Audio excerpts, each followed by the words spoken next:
Okay, so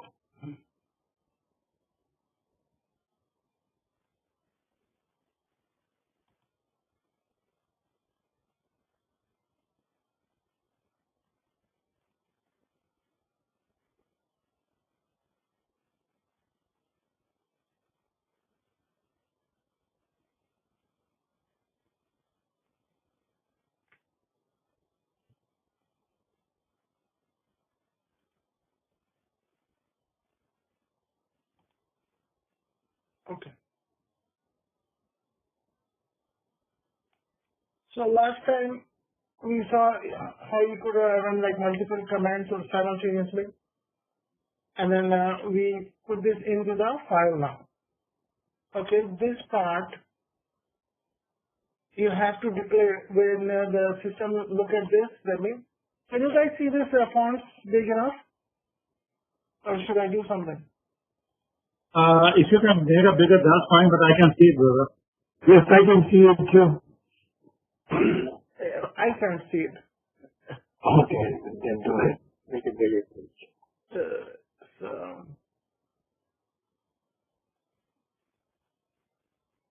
blank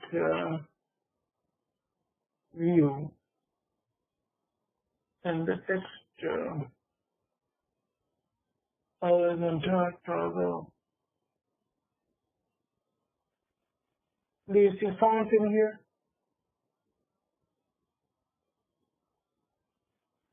Or just let me zoom it in. Okay, so last time we have this example here, so let's run this and see what happens.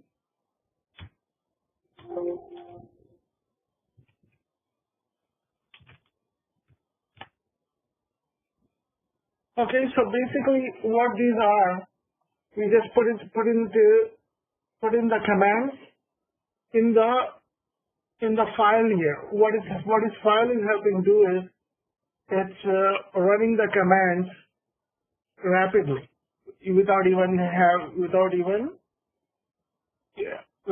for you to type in. So just imagine here how fast this is running. You see ls and then uptime and then df-h. All these things are running so fast.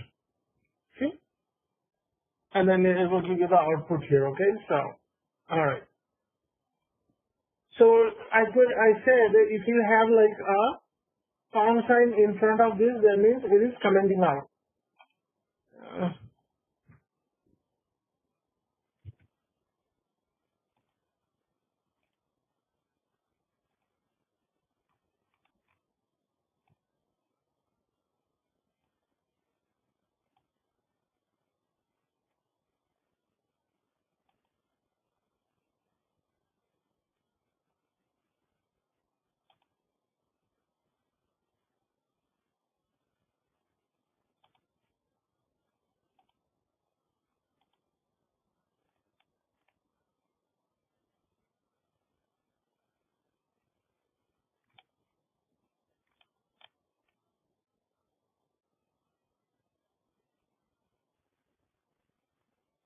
Yeah, still like this. Here. But anyway, so comment out, if you put a pound sign in there, it will not run it. No matter how big the script is, it will skip that line, okay? And the permission is 755. You have to give that permission for it to work. Okay, so let's see here.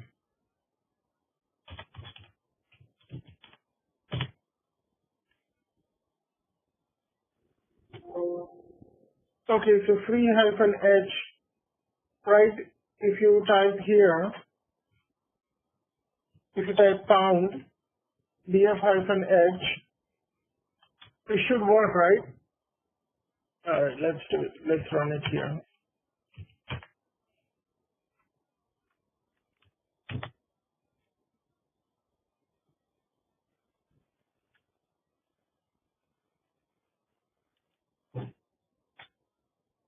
Okay, So this is the output for DFFNH.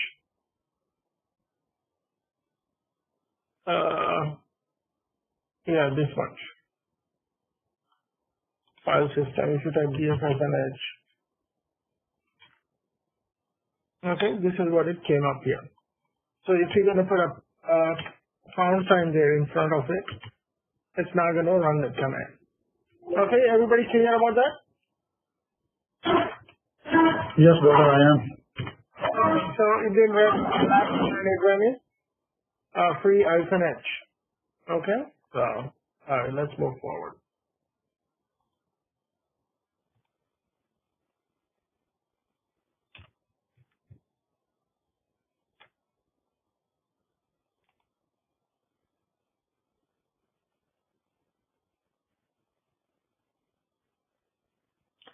Okay, so now let's talk about something called operations, okay? This is comment out.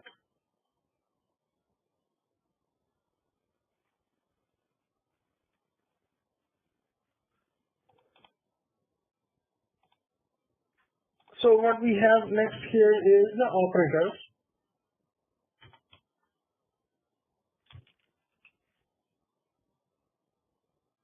Okay, what does operator means? These are arithmetic operators, okay? So plus is addition, okay, minus is subtraction, if it's doing some kind of math, okay? And the asterisk is multiplication, okay, and the slash is division. Okay, and then also there is a equal sign you could use. This is called Boolean.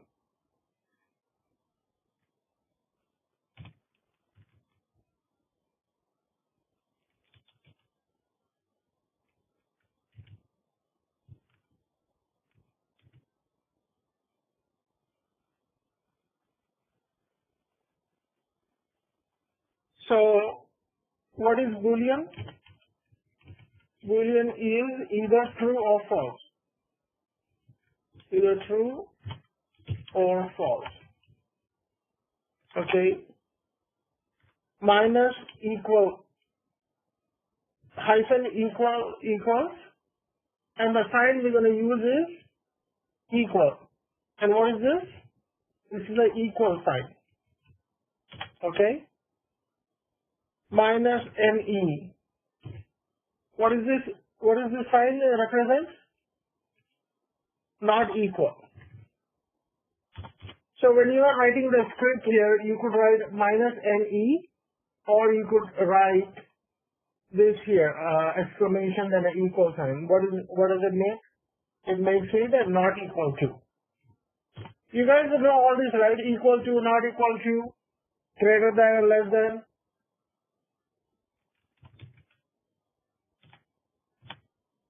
Okay, minus GT. Minus GT stands for greater than.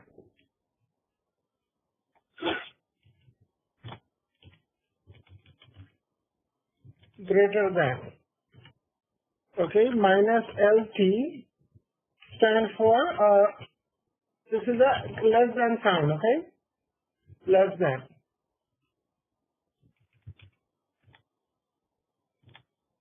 Okay, and then LE,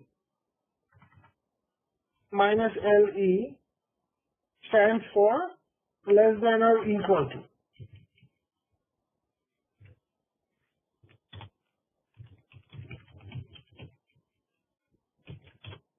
Okay? Minus GE.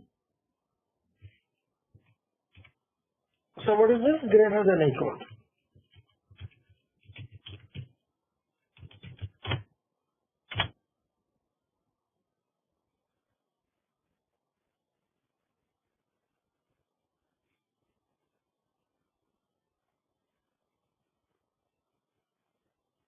Okay?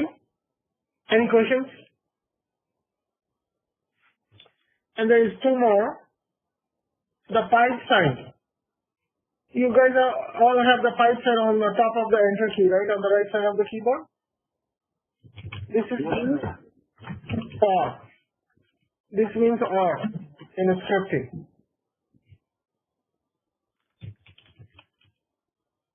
It's a single pipe or the double pipe, brother? Double pipe.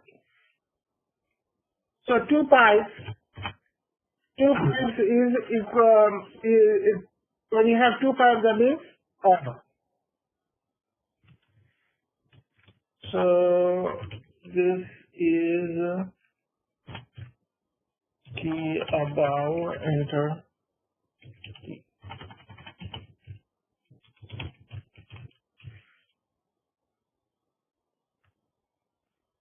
Okay, and now we have double and. Double and means and. In the scripting, you just can't write and, right? So that means for scripting, it needs some kind of symbols here. So this is and%.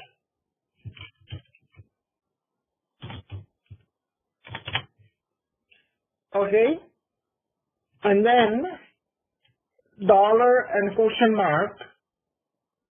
This is to check exit code. So we'll talk about this a little later.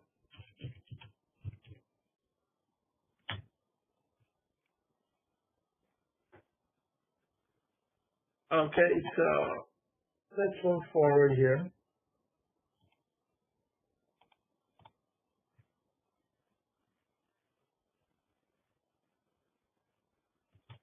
So let's use this as a simple calculation script. Let's create a simple calculation script.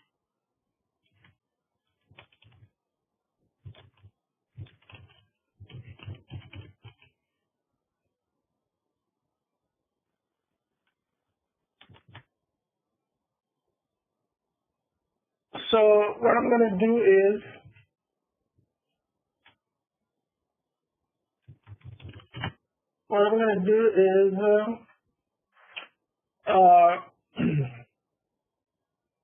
I'm going to go vi calc, or let's do vi num.sh. Okay, so I'm going to quit this. Actually, we do cp template num dot. Why am I doing template? Why am I copying the template?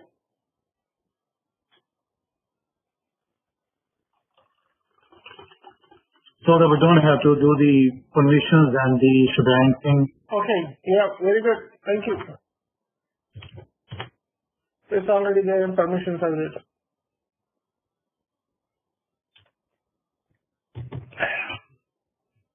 So we're going to start with our good old echo. And then I'm going to tell the system enter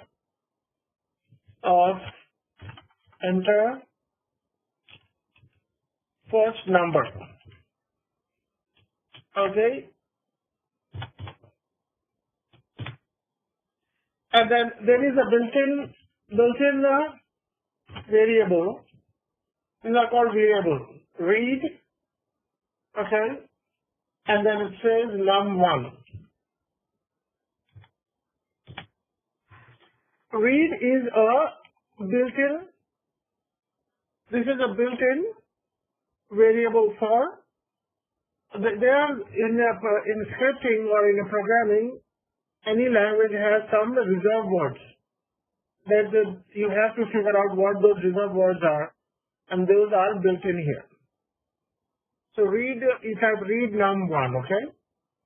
And then what you do is, when you run the script here, this part of the script will execute, but it will stop here because it will wait for you to enter a number. And num1 will become that number, okay? We'll see how it goes. And then let's do echo, enter second number, and we're going to go read num2. Okay? Alright, let's save and exit here. It says enter number 1. I push 1, enter number 2, it says 3. Okay, this is what is the script is doing. The script is not doing anything more than that, okay? So what you can do now is go back in there and let's do some math. Okay, here you could do sum. Sum is a built-in. Is it built-in? No. Sum is not built in here, but you could make any number here. Okay, so what you're gonna do is total equals. Okay, in here we have to type a formula here, and I'm starting with this backtick. Backtick is on the keyboard. On the backtick is right below the escape key.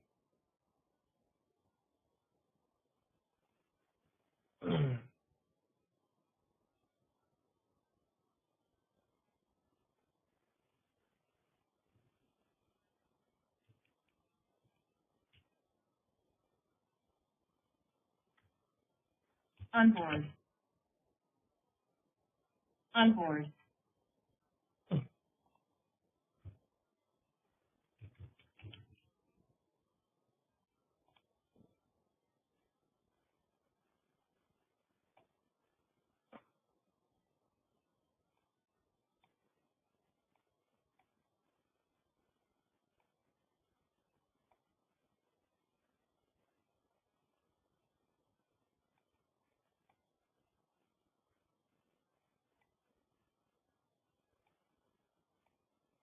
Okay,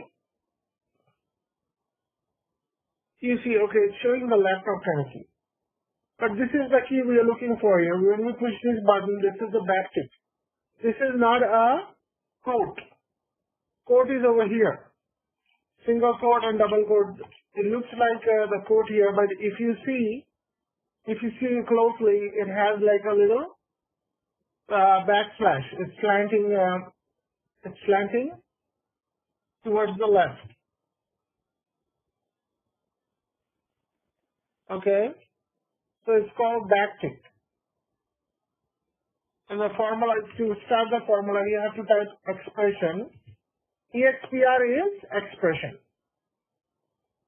Okay, and in quote, you do num1. You have to type $num1. What does dollar means?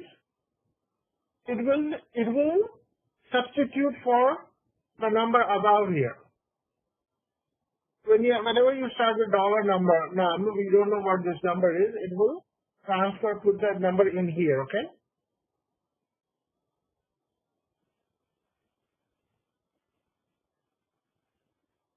Okay, and then. Brother Zafar, can you tell me one more time what is EXPR? It's a calculation? Yeah, EXPR stands for expression. That means it's built in. This is built into the bash script.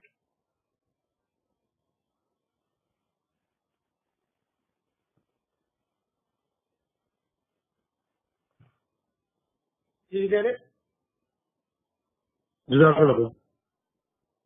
Okay. Then what we're going to do is we're going to use addition sign here. So what we're going to do, we're going to do plus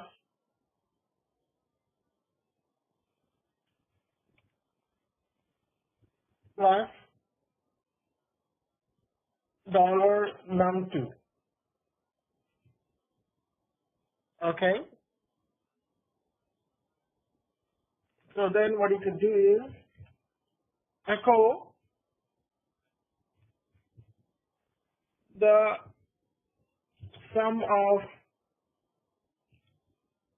first and second number is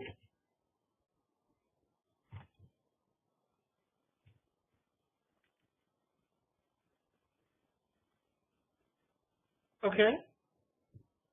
First and second number is, and you type $total. So what will happen is this this mathematical calculation, this will become this calculation, and it will translate that over here. Okay? And here you have to close the code with a backtick again. You have to open it, put the expression, put the numbers in there, and close it. Okay? Alright, let's run this script here.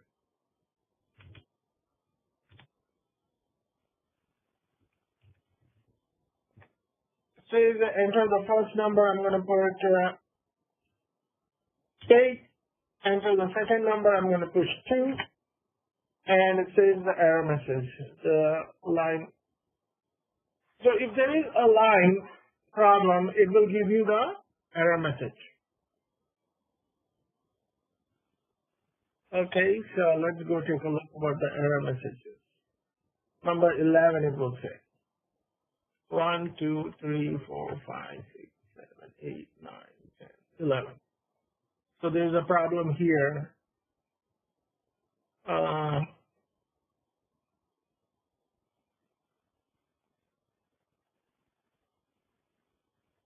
Num1, num2, enter the second number, read.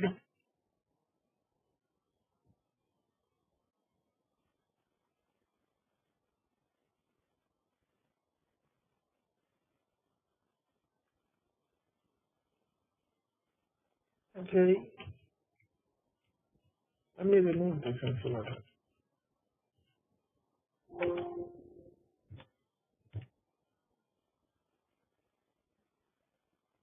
A, 2, and it's not working.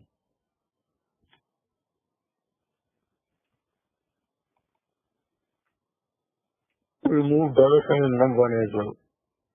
No. Yes, there, right? Num1, num2, right?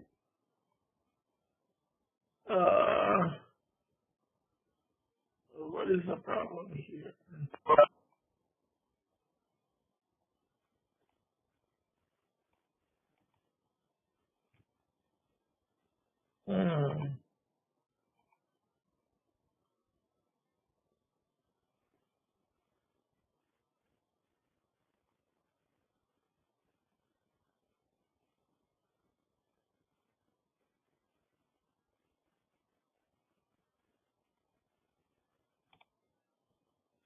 Let me put a sum in here, instruct total.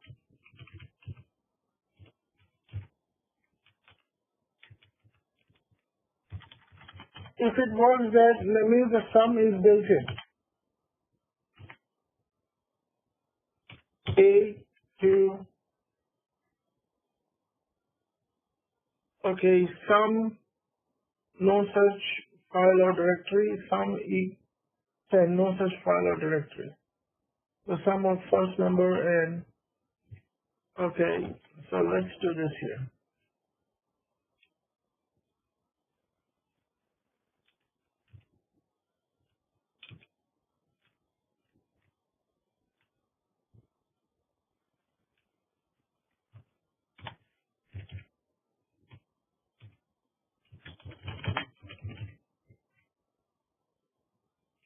First number, second number. Okay, actually it's working, but it's not giving the good output. Why is it doing that?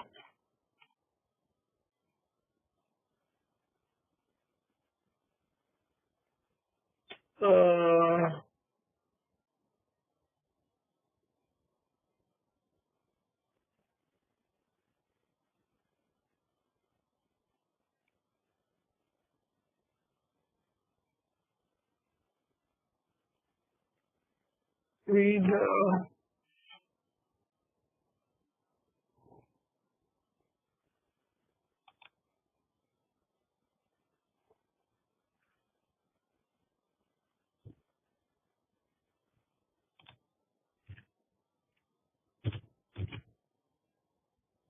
enter the first number, enter the second number.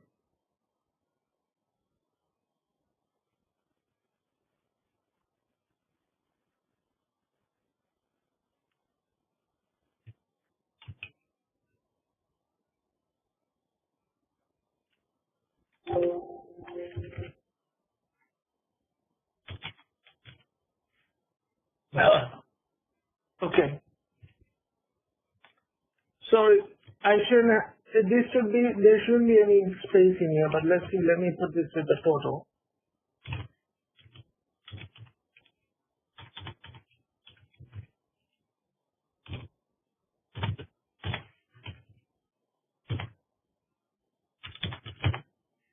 Yeah.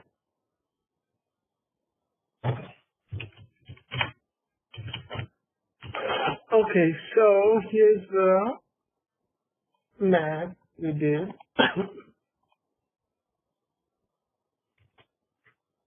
So over here, what I'm gonna do is. So what was wrong before that? Somehow I missed it over. How we got it fixed? Yeah, there shouldn't be any spaces here. I had a total and space equals and space and expression. So this should be like all one word. There shouldn't be any gaps here. Jazakallah khair. Okay, so here echo is our regular echo, and then this thing here is read is a built-in variable, built-in reserved. Okay, you could use read only for it to accept the input from the user. Okay, built-in reserved variable to accept input from user.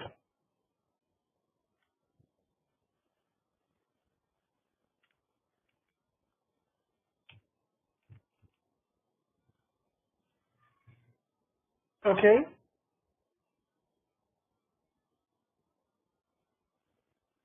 Read is a built-in reserved variable to accept input from user here. And this is a variable you made it up. Okay, so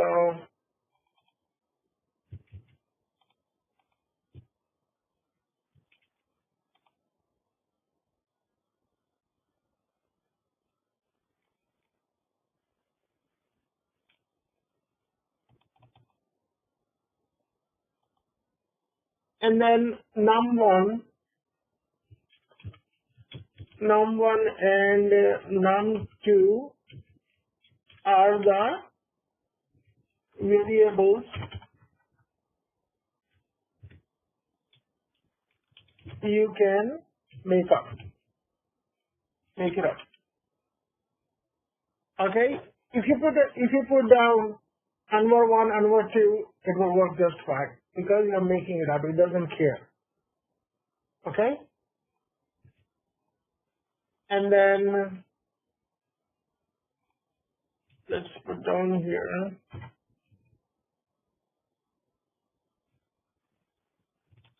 no spaces in formula.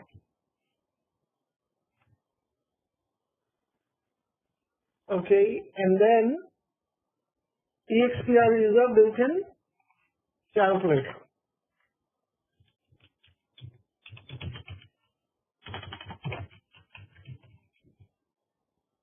Built-in calculating variable.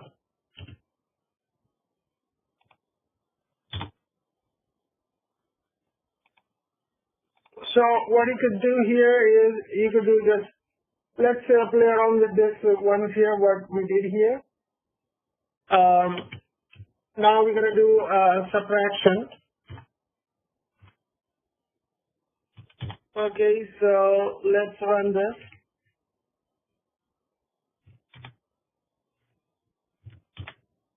First number is 10, second number is 45, and the sum of first and second number, because we are doing subtraction, is minus 6. Okay? And then let's go ahead and play around and do the multiplication. I'm going to put down asterisk. So I'm going to run first number 5, second number 4, and the sum. Oh, okay. So for multiplication, it's a little different here. I think you have to put a slash, right? So let's see here.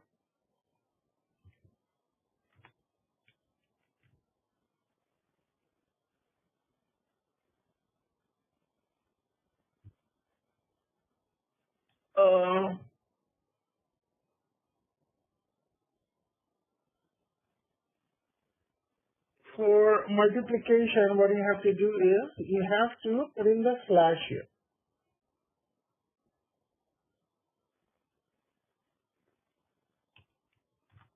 The backslash.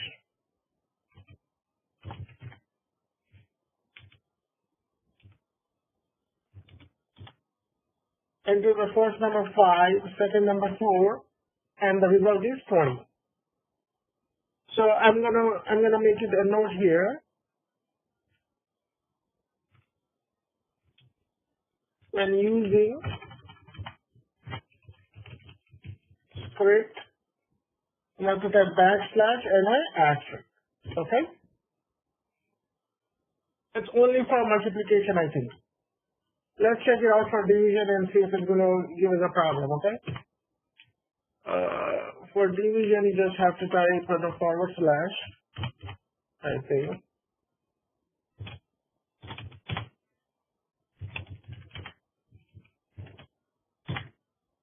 First number is, what are we doing?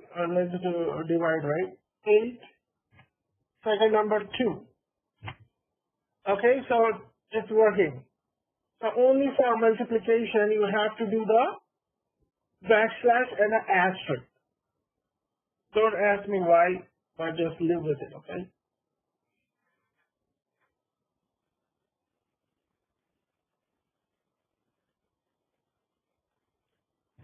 So what I'm going to do is actually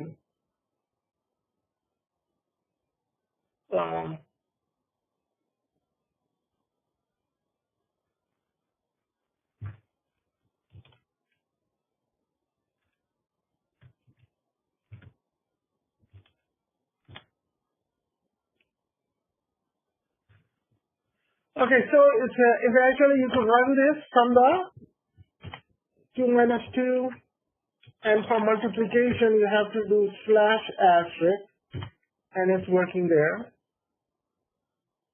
Okay, and then for division you have to do a slash, and it's 1. Okay, so let's do this.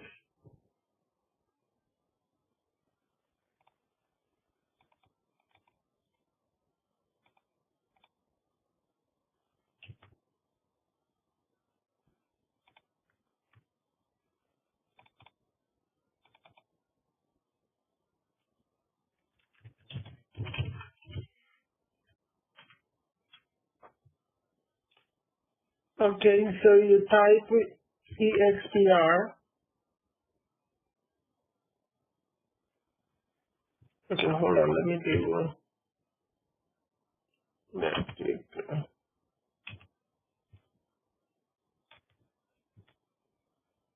okay, yeah, you use backtick and when you're putting in the script.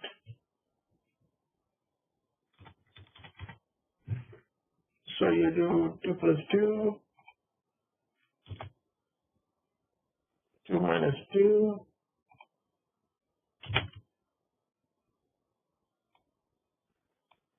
and this is a multiplication, and this is a division, okay? Alright, I'm gonna pause here, let me know if there is a problem.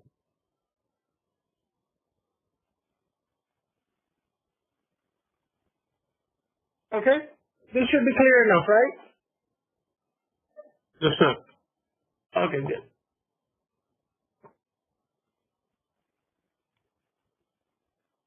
Okay,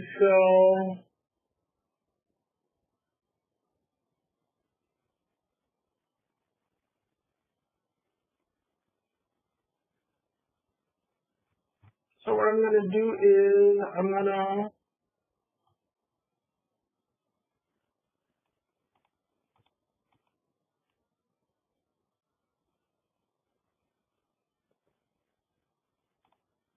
no.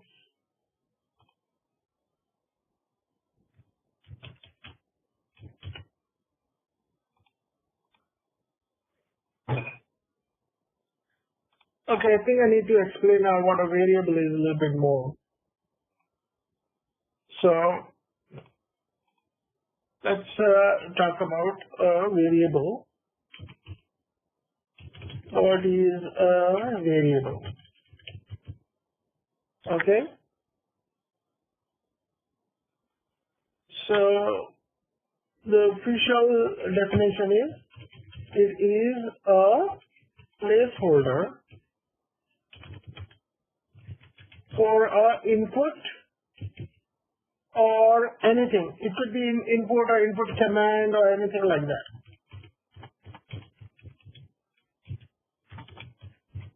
Okay, so let's take a look at the example.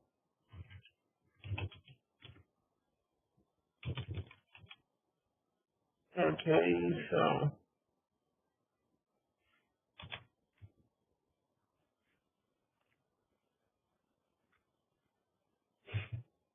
I'm going to clear this here. So I'm going to do cp template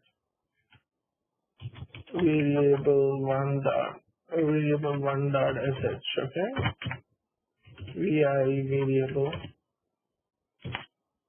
So what I'm going to do is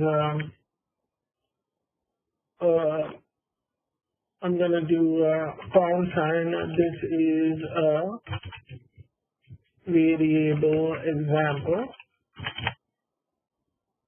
Okay.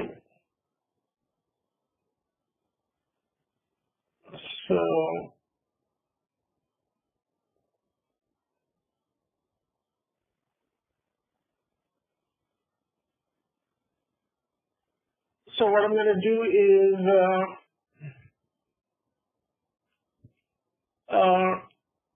I'm going to say Atlanta equals Alpharetta. Okay, Chicago equals Cook County. Okay. All right. So what I'm going to do here now is, so when you have a variable on the top here, we are already declaring it. Okay. So now what we're going to do is echo. Okay, and then I'm going to say what I'm going to say is I'm going to say Atlanta. Okay, dollar. Okay, dollar Atlanta is in South. Okay, and then I'm going to say, if I just say echo and nothing, what does it do? Then I say blank line. Yeah, very good. Dollar Chicago is in fold. Okay. So let's see what's happening here. So I'm going to turn a variable. So it ran the variable alpha. It says Alpharetta is in South and Cook County is Fort. So why is it saying that? Because it's replacing dollar Atlanta, and whatever the value of the Atlanta is putting in here. The value of Atlanta is Alpharetta, and the value of Chicago is Cook County. So it makes sense to the system that it's replacing it. So this is replaceable. So these are static. This is a static one here. So let me make it example 1, and paste it here. So in Unix, we don't need to put any port or single quote or double quote on the right hand side, null operator and quote. We don't need to put anything. No, I mean, we're just getting started here. You will see when you go a little bit deeper. Okay? So what is this? Static variable. Okay? Because it's not changing. It's already inside the script here. That's why it's not changing. Okay? So let's see here. Oh.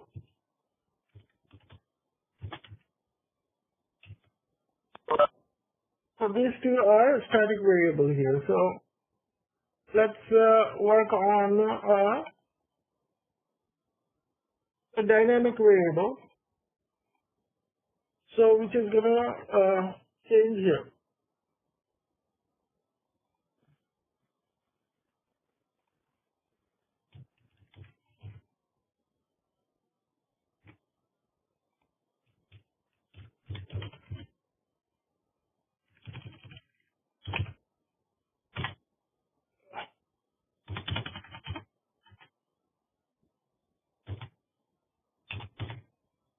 So what I'm gonna do here is I'm gonna take this same example here.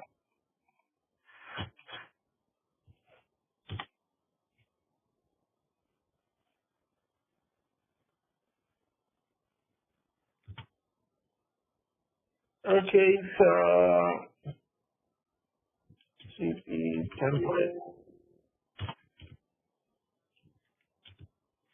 I'm gonna do variable2.sh and I'm gonna say cat variable1 to variable2.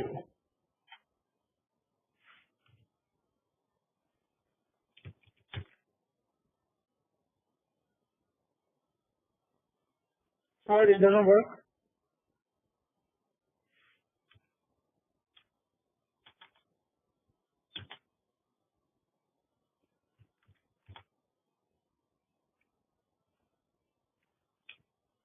Oh, it's actually variable1.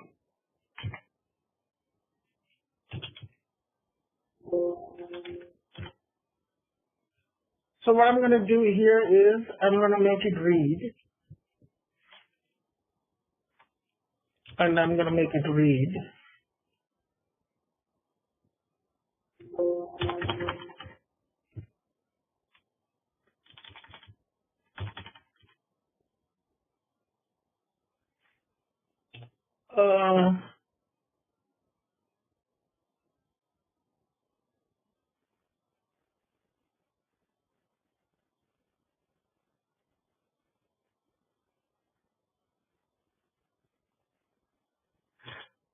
How am I gonna do this? Okay, let's leave it that way here. So let me run this. So I didn't make a comment to put it in here because we already know what we're gonna put here. So I'm gonna put alpha data, and the second one is cook. So it says alpha data is installed, cook is cold, right? So I'm gonna run it again. It doesn't have to be this here. So I'm gonna type Washington. Okay, and then I'm gonna see Tampa. Okay, so what is happening here is it's just replacing it what you're typing in there. So read is it's not a static here. It will change whenever you want it to change. Okay, it changes at the time of the entry.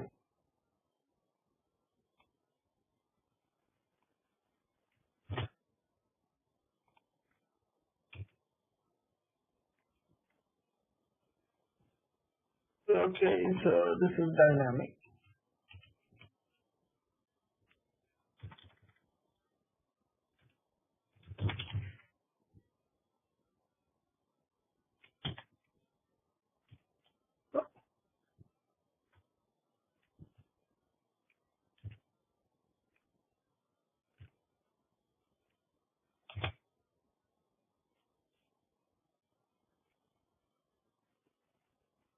Okay, do I need to further explain or you good?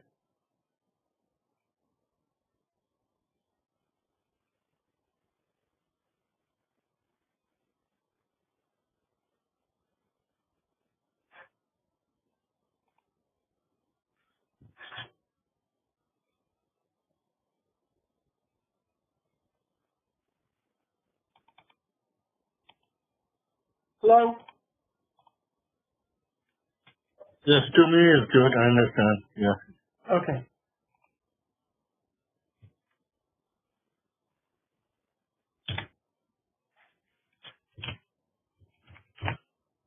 So far we had the commands. If you have a command at the start of the line, it will run on its own, right? So here, the uptime is here, right? Uptime and all this. All these things are running here.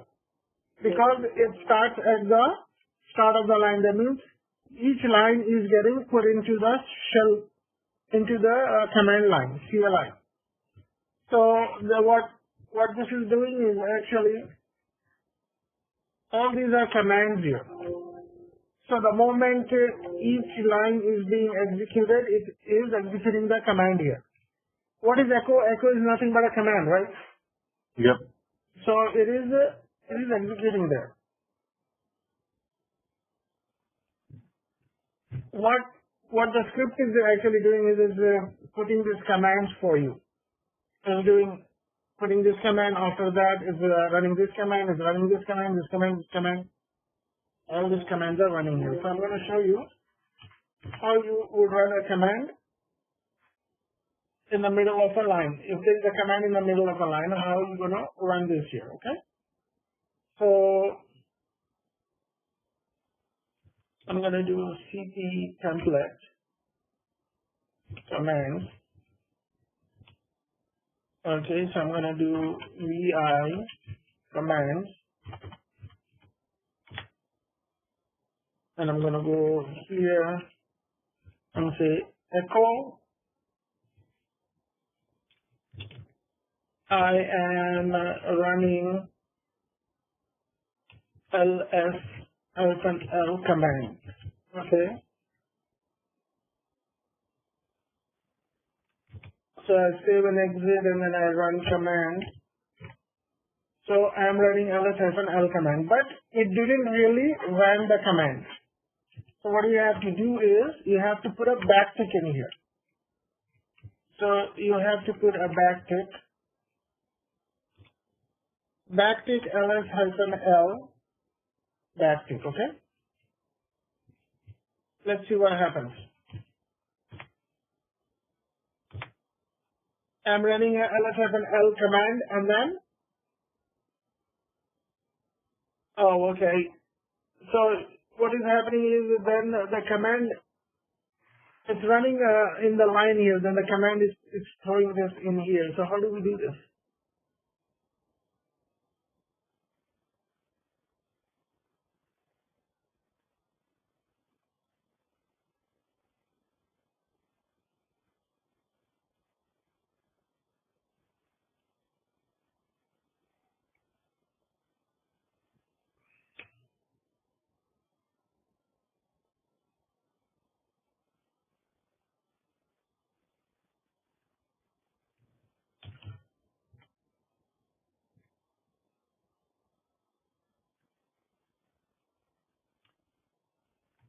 I suppose you just have to do it at the end here.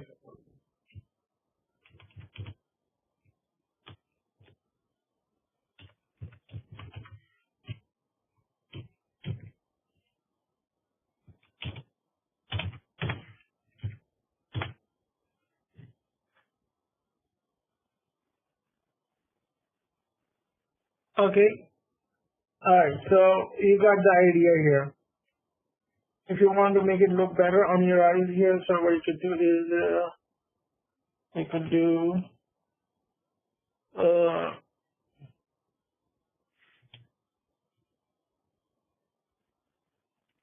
could do, also like, here, echo.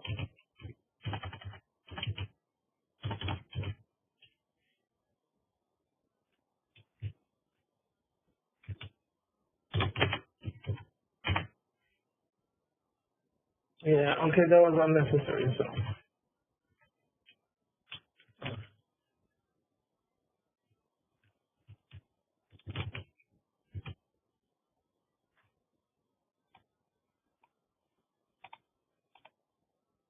okay,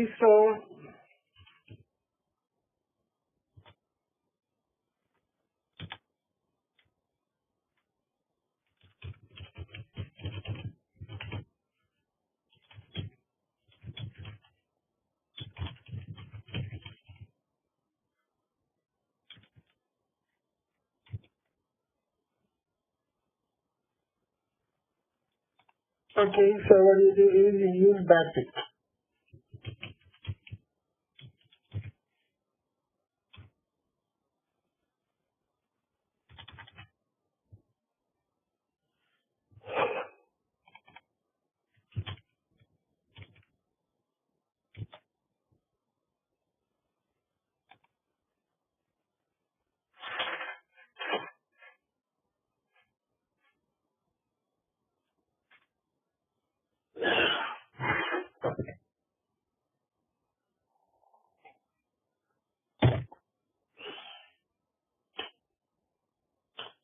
Did I talk to you guys about alias?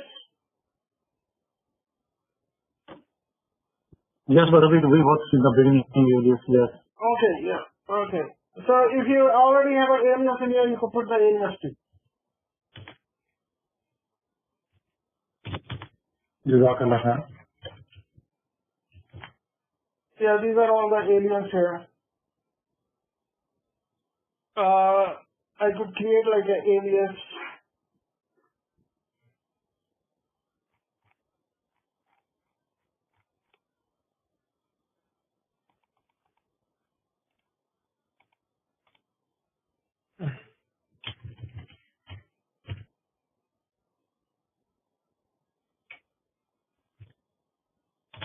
Like we have alias Anwar equals. Okay, so let's say alias, and now the alias is there.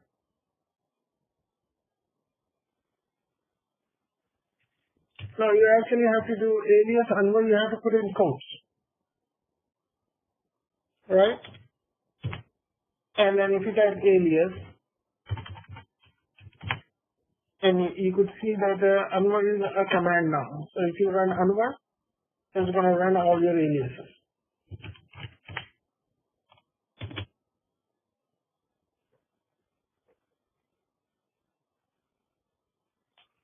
Okay, so let's see here.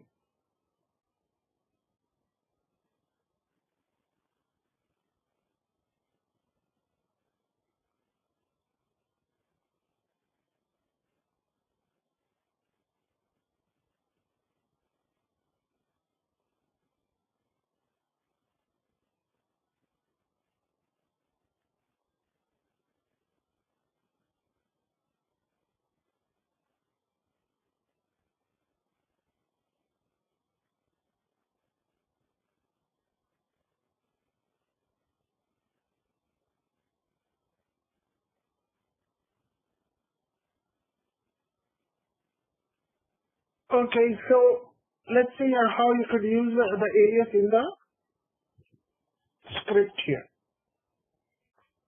Let's see here.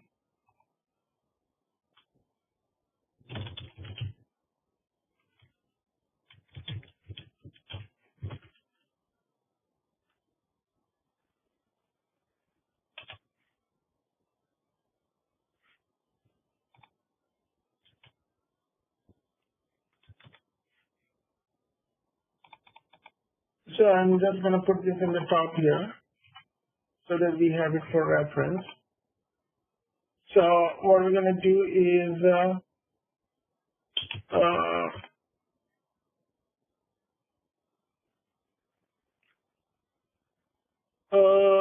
let's see here, CE template, and then I'm going to say Actually, alias is what? Alias is nothing but you are substituting a command with a alias name. So substitution.sh. So what you do is this is a script for command substitution.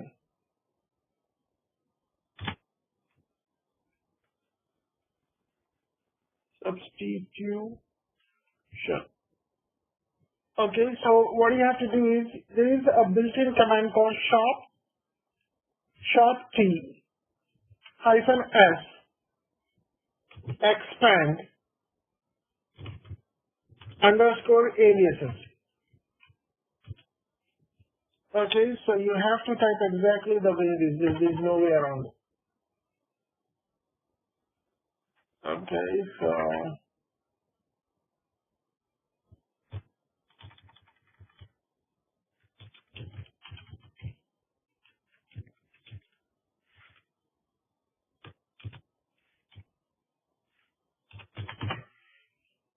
so what we're gonna do is then we put it in here. The system already has the aliases in there, right? So it will just pick that up. So what you can do is echo this command is Anwar, and then in backtick you type Anwar,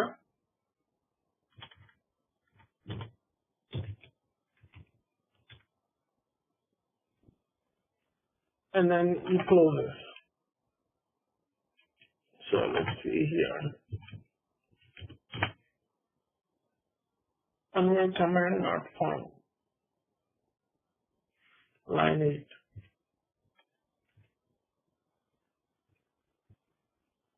8. Okay, so I think you have to put this in here. So it's not reading through. It's not reading through the. Let's see here if you have to.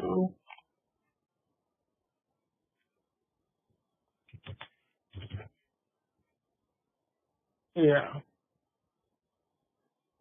It's not reading in the. It's not reading. So we'll just change it to Uday.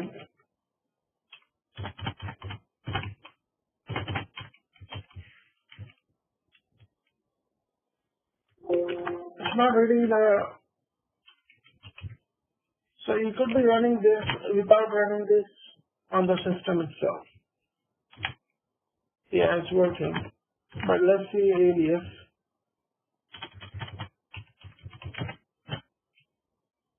Yeah. See, what is happening in the script is it's creating the command at the moment. It's not saving it in the system. Okay, did you get it? No, brother, I did not get it. I'm sorry, I did not get it. So you know how you type alias and run it on the command line, it saves it in the memory.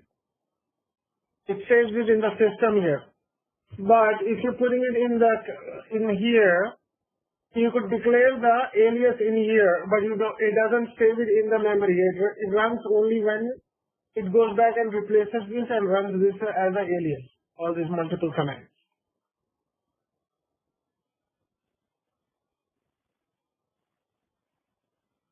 So if you create an alias, you create on the system, right? Yeah, we create on the command line, yes. And it saves it. Yes. Okay, so I created the alias inside the script here, but it's not saving it on the system. Okay, so when you look for the alias, see, you don't see the alias in here, but it's in the script. You run the script, it's running that alias. It's running all these commands because it's running the alias. So it's running the alias within the script here. It's not saving into the system. So it is running, it is creating and running at the same time in the script, not from the already existing one. Yeah. It's the same concept here. This is a variable. It's using this as a variable here. So when you type alias and run multiple commands, you do this here. And then this one is being replaced here and it's running that. But here we did not put any dollar sign either, the way you put in the previous example, you put the dollar. This command here. So there is a built-in command here. It's checking all these aliases here and it will run it for you.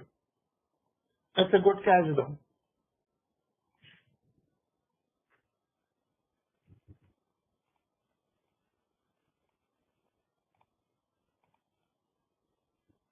Can we define the alias before the shop or it should be after the shop? I don't know. Let's take a look.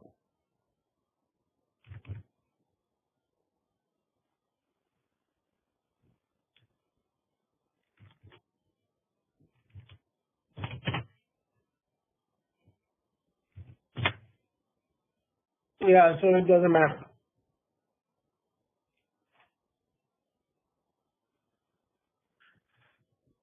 Seems a pretty interesting topic, all this shelf to have batch things that looks like pretty interesting things. already making me confused. No. Just don't get confused between the text and the command, okay? Just look at this here. This is a command.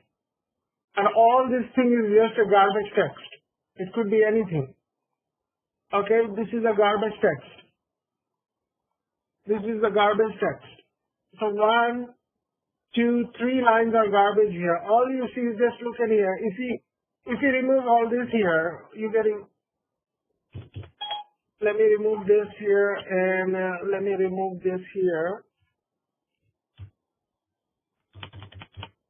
Okay, and then let me remove this here.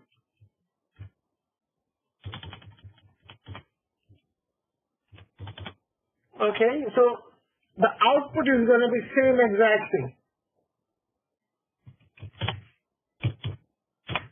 See? It didn't make any difference here. So only thing you have to worry about is this command here, and this is a ridiculous command, and it's calling this command here. Okay? And you have to kind of dissect, take a look here, because when you're running your own script, if you don't want to share with anybody, you could put in anything you want, and then you don't have to put any explanation in here. Same thing with this here. Let's go back and take a look at this variable here and see. Nothing there.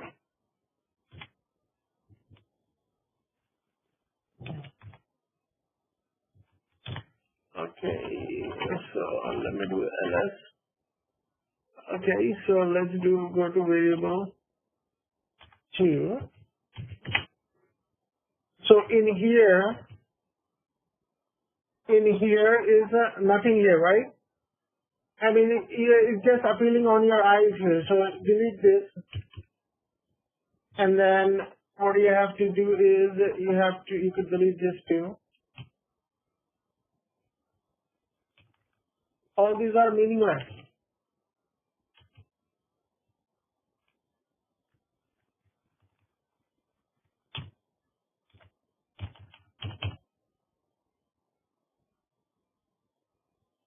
Okay, so if you run this, whatever you put in for the Atlanta and Chicago, when it reads, that's what it's going to throw at you. So I said Anwar.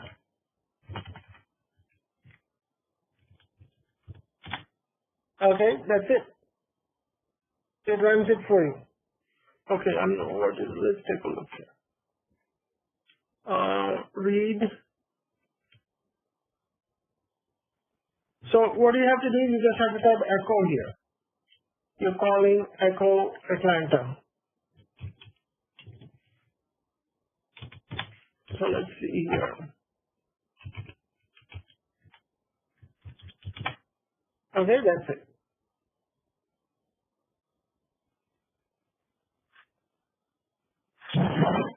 Jazakallah. So look in here, there is barely anything, but it's giving you the same output.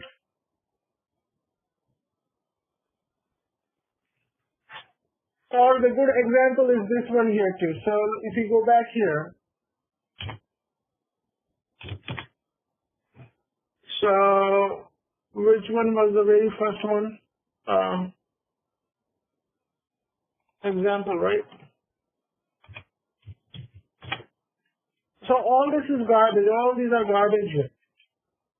ls is going to run ls, right? And then it's going to run uptime, dffnh. So all these things, it's going to be same exact output.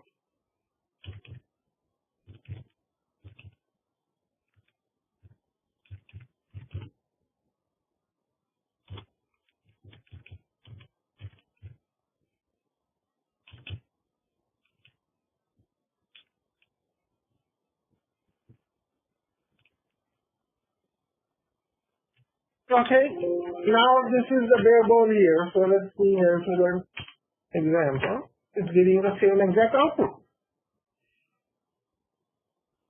And you just have to understand a little bit of arithmetic calculation here. This is not very hard for you, okay?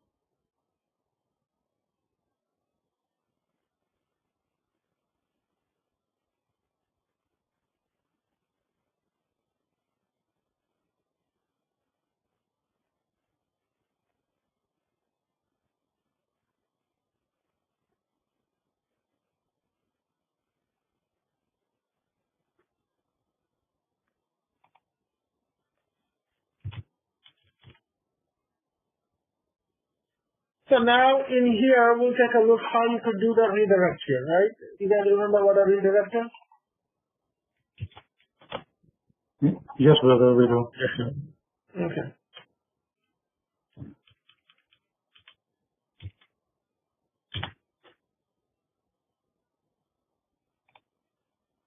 So let's do CE.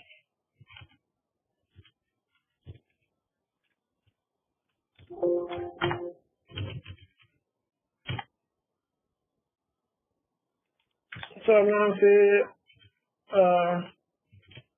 found this is a redirect example. Okay, so what you do is echo. This is line 1 and it will be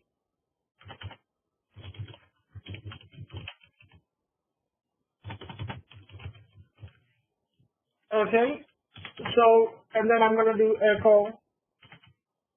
Okay, and then I'm going to do a couple echoes here so that we have enough space. So I'm going to say echo.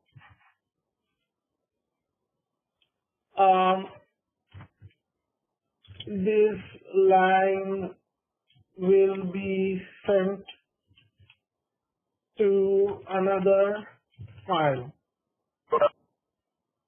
or sent to dev now. Okay. So what you could do is greater than sign set dev now. If something goes into dev now, you don't see it like it will be all unseen. This line won't even show up here. Okay?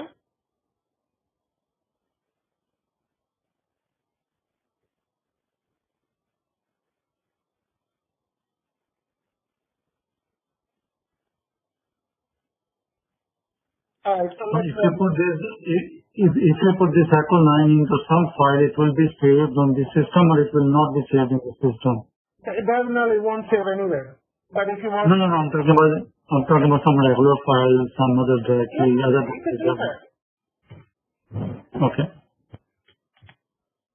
See, the second line is not being displayed here. So what you can do is you go on in here and so we're going to put this into the file name now.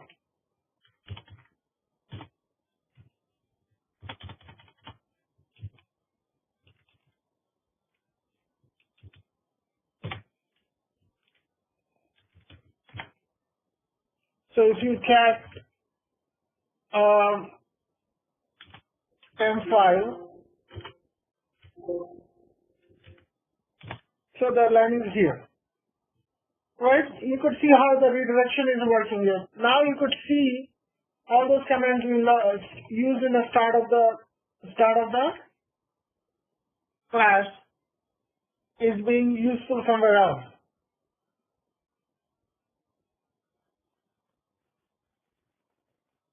Yes, you're right, brother. You're right.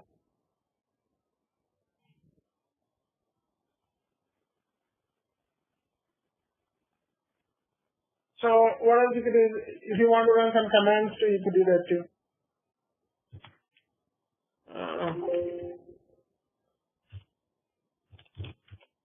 So I say like I ran the commands and the output is in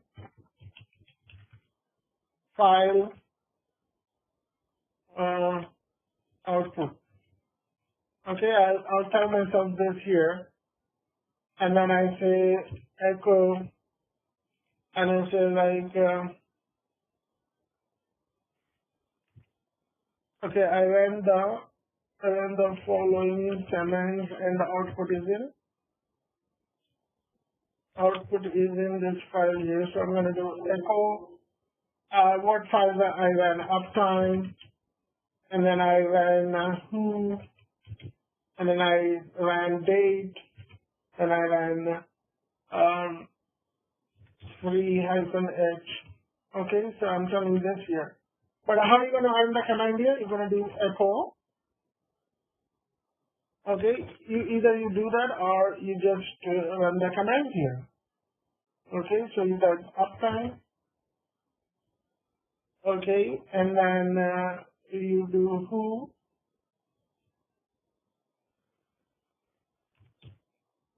date, free-h. Okay. So, but what you have to do is you have to put in quotes here. So you actually have to use echo and backtick. You need backticks for it to run, right? You need backticks for it to run. And then what I'm going to do is, whatever this line is running here, I'm going to put this into the output file.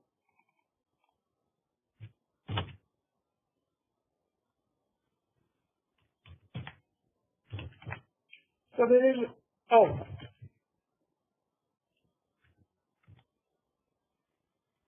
so I'm going to remove output file. So there is no output file here, so I'm going to run this command here.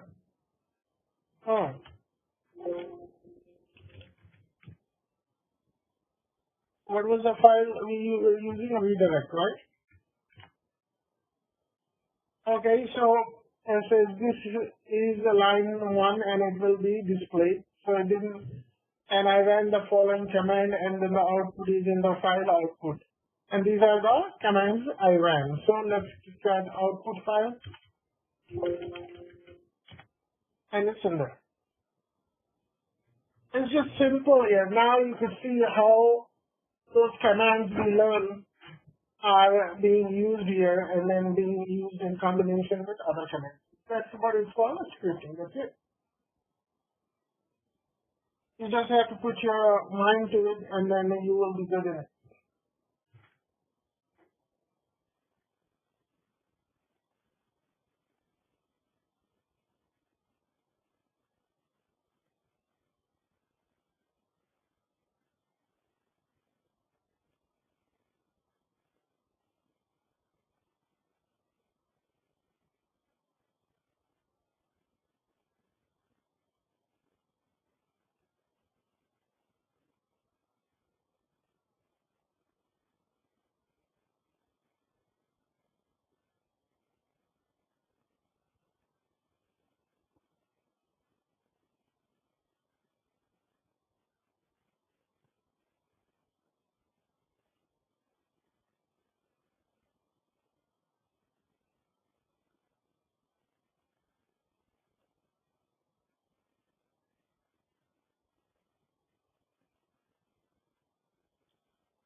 Okay.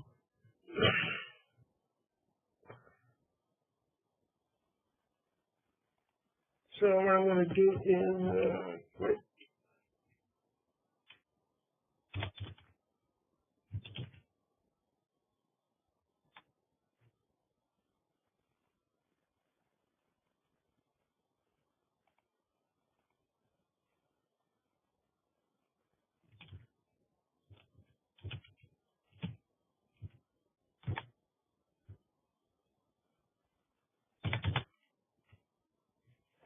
So,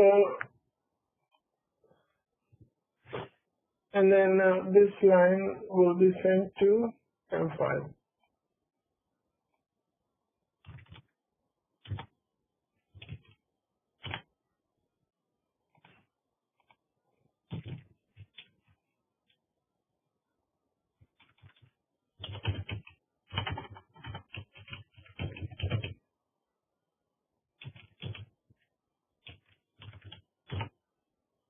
Okay, and then the following commands here, and then the output is gonna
okay, so the next thing we're going to talk about is accepting the,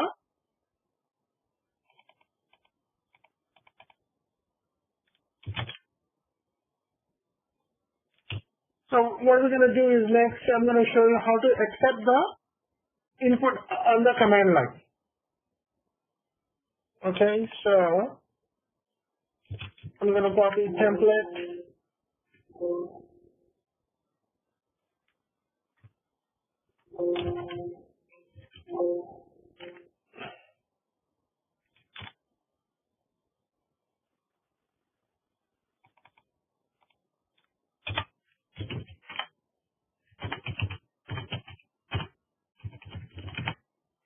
I'm going to copy template file into accept input. That is it. Okay, so what I'm going to do is accept input at the command line.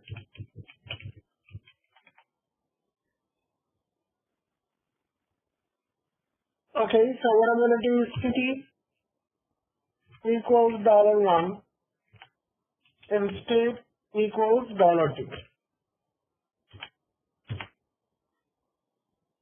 And you do echo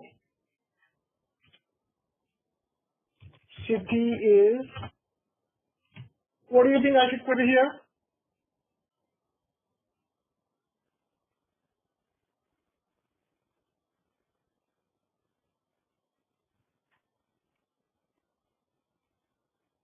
You mean the name? Yeah, what should I put it in here right at the cursor? I'm saying city, am I taking input city and state? I'm saying in the text here that the city is, what should I be here? Variable? Yeah, and how am I going to put it? What is going to be there? You got it. Dollar sign something? Yeah. Okay, dollar sign what? City. City. Yeah. And state is dollar sign state. You could play this game all along here. Excuse me.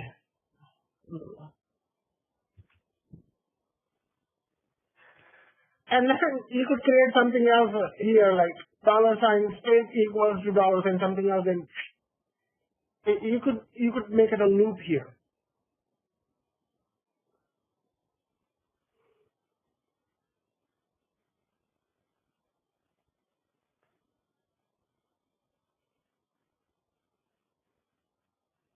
Okay, so I'm gonna save and exit here.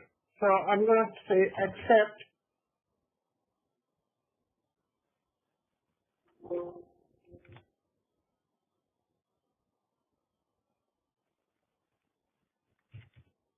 Okay, accept input. That is asking for the city is Atlanta and Georgia. So it will give you city is Atlanta and state is Georgia. And then I put down a third option here, Chicago.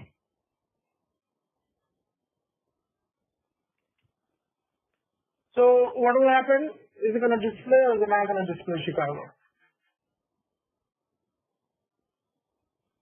It's not going to display here because there is no room for the third option here. So if you look at the script, Yep.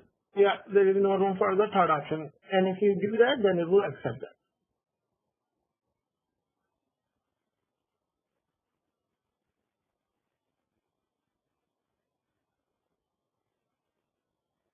So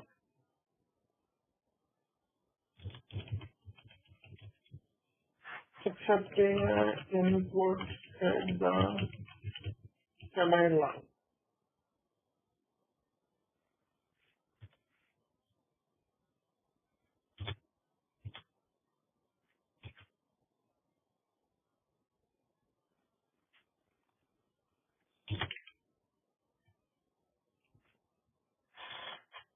So how do you run this here? This is how you run this. And if you run this here,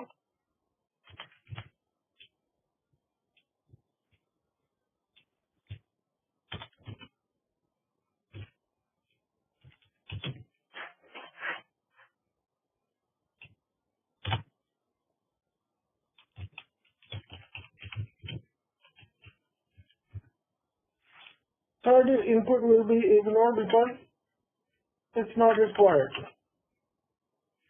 Okay, so let's see what will happen if you just put only two options. Yeah, it's just going to be a blank.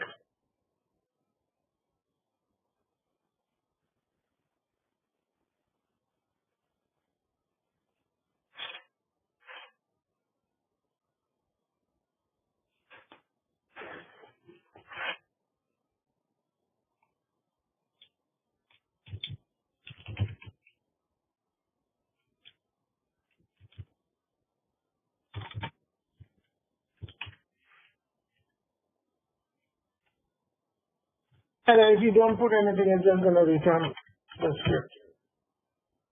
We'll have blank spaces.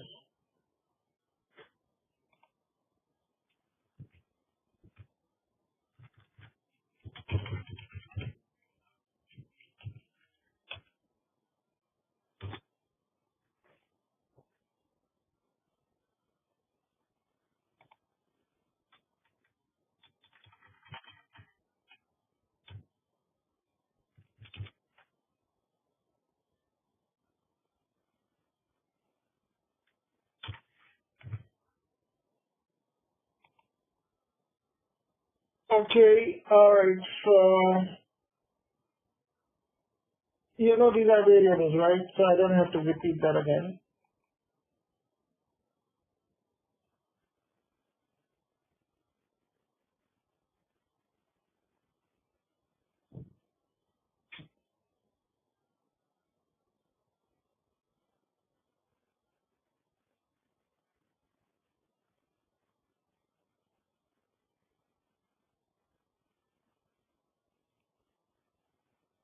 So what we could do is, let's write a script.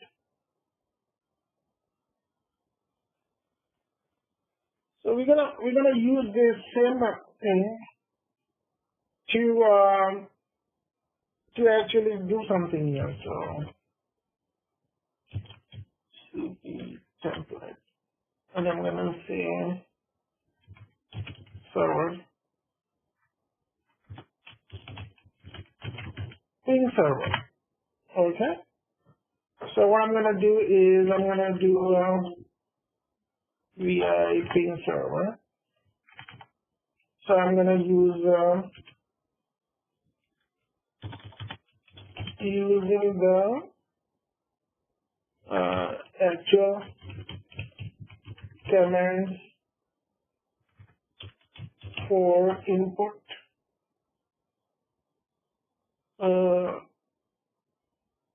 into script. So I'm gonna say server1 equals to $1, server2 equals to $2. Okay.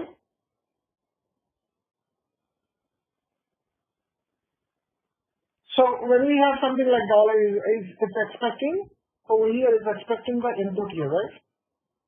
So what we could do here is you could nicely type here echo. This is a ping test, okay? Okay, echo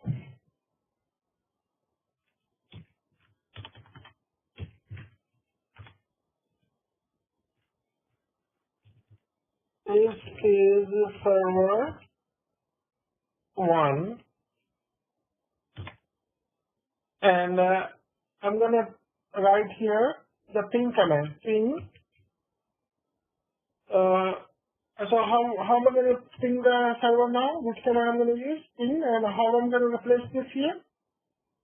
The input. Whenever the input comes in, you have to type $server1.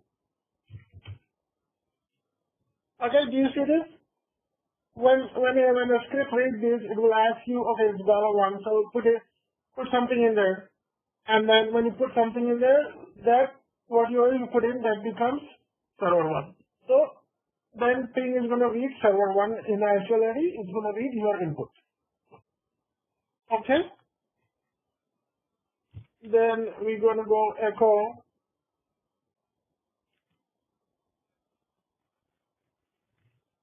some lines here. Then we're gonna go DYY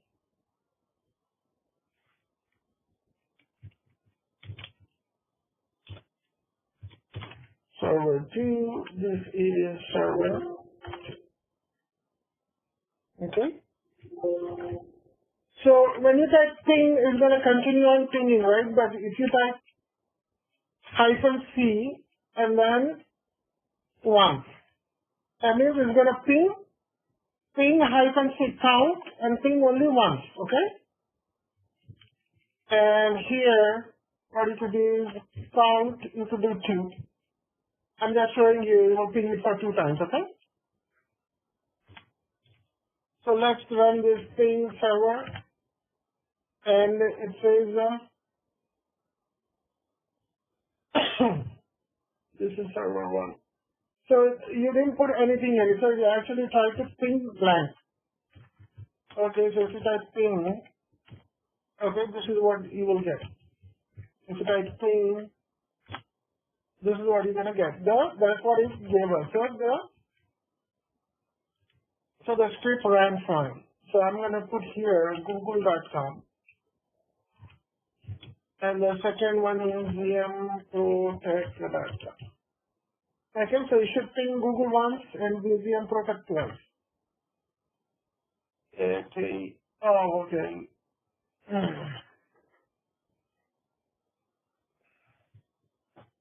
Let's see if we are on the.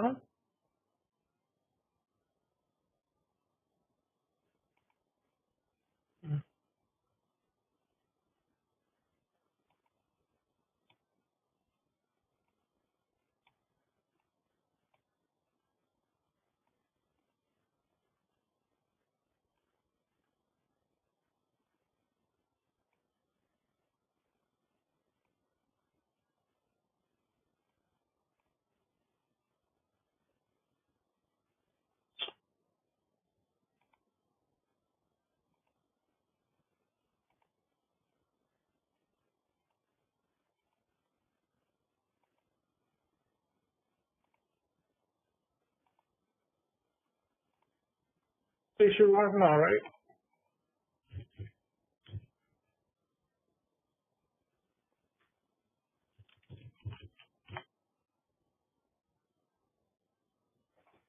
So what I'm going to do is system CTL, restart network.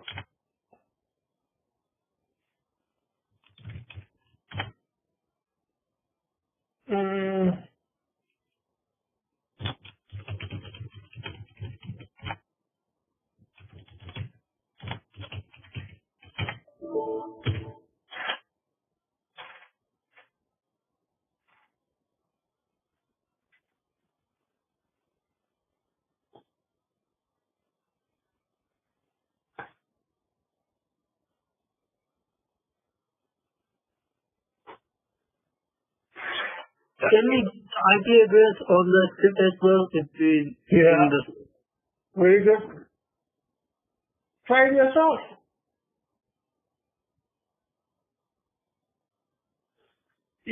I'm pretty sure once you get a hang of this here, it's just simple here. You could get really, really creative at what you could do with the script here. And the scripting and programming languages as such, if you write a script here, it will sometimes be difficult for somebody else to read it. Okay, that's what the beauty of script is. Unless you put in comments and all that, when it gets into complex stuff, people won't be able to understand it.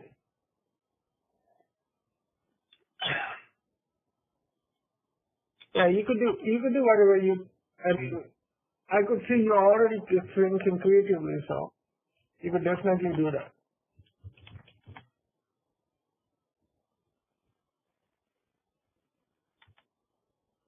So we have our IP here, and then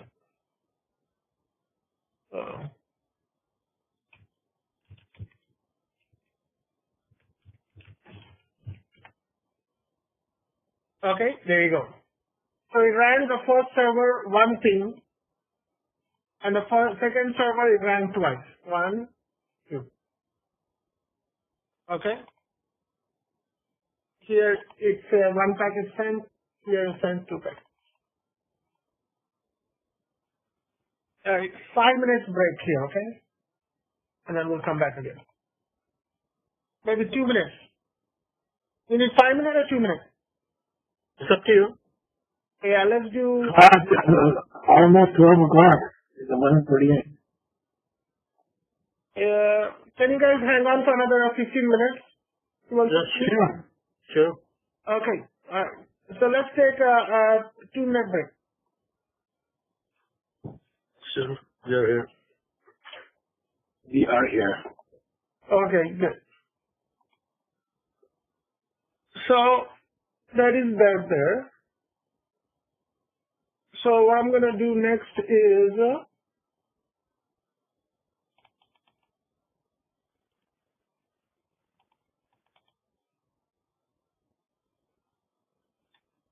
okay.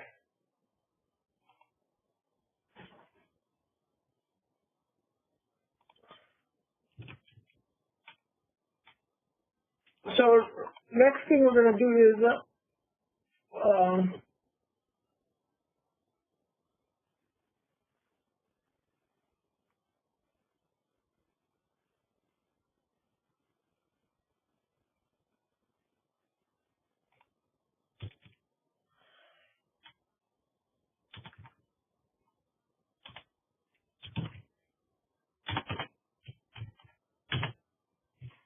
let me just copy this here.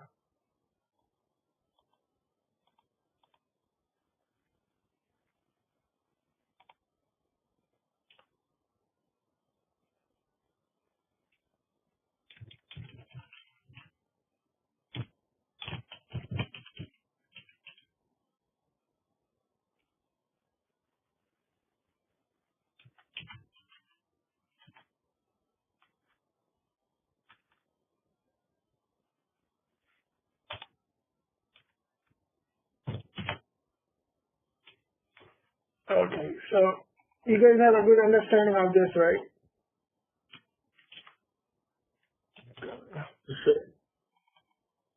Yes, I would say don't freak out. Just play on. I'm like this. Huh? You do it again and again. Yeah. Let's practice. Yeah. I'm doing like a small tidbits here. So all these things, the more you do it, the more creative you get it. Try using your own imagination, and then you will get it. Yeah.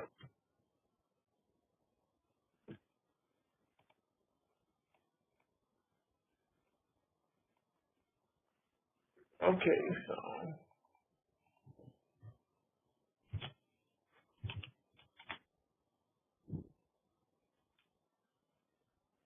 Okay.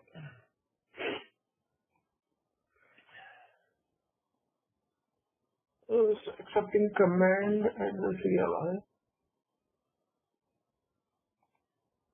So then again, if you put in like third option in here, it won't accept it because it's just not there.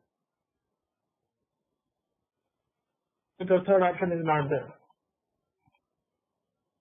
Okay. So now, let's see here. Let's work on the if statement. So you guys know this is coming if then else statement, okay? If statement.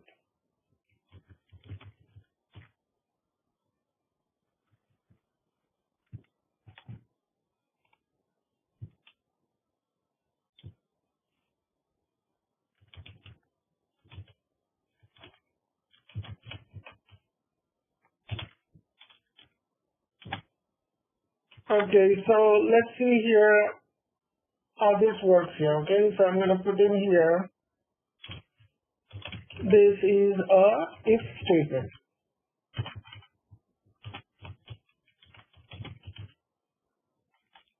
Okay, so we'll play around here. Echo, and you say enter a number between 1 and 5, okay? And you say echo for us to just, for humans to know, this is just going to be putting this asterisk here. And then echo is just a blank line here. So what I'm going to do is I'm going to say read num1, okay? And then there is an if statement here. So I'm going to say if, and then I'm going to open the square brackets. If dollar num1. Okay, so far you guys did right. Where is dollar num is coming from? When the script runs, it will read and stop right here. It will tell you to input this number. Input any number here. So when you give the number here, this number will become whatever num1 will become your number, and it will be substituted over here.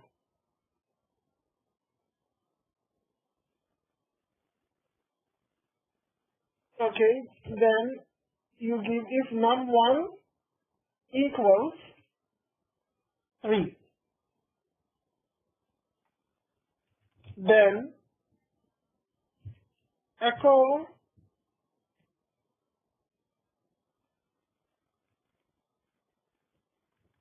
you gave correct answer. Okay, so this is a if statement. You're opening this is so if you in the programming you have if you're doing a statement you have to open and close the statement. So it's just like this here. Open the code and close the code. Okay. So to close the code you type fi backwards of if. Okay. So go ahead and let's run this. Enter a number between 1 and 5. So I'm going to put 3 and it's giving a error message here. So what is the error message? Backpack something. Yeah, very good. So we have to see, it's not going to use the regular equal sign. So we have to go back and look at it here and say, for equal sign, we have to put on double equal.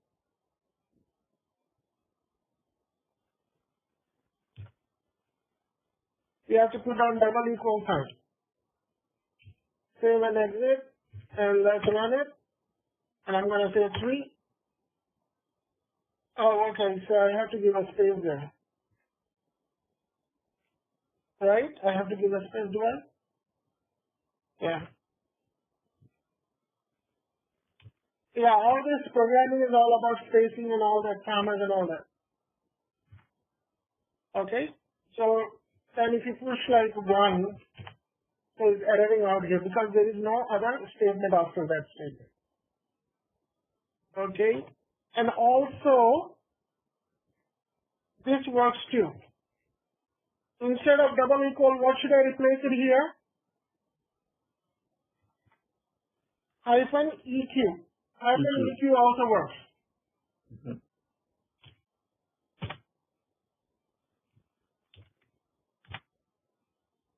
3, and you get the correct answer. And if I put 5, it's not giving any answer because the script is only limited there.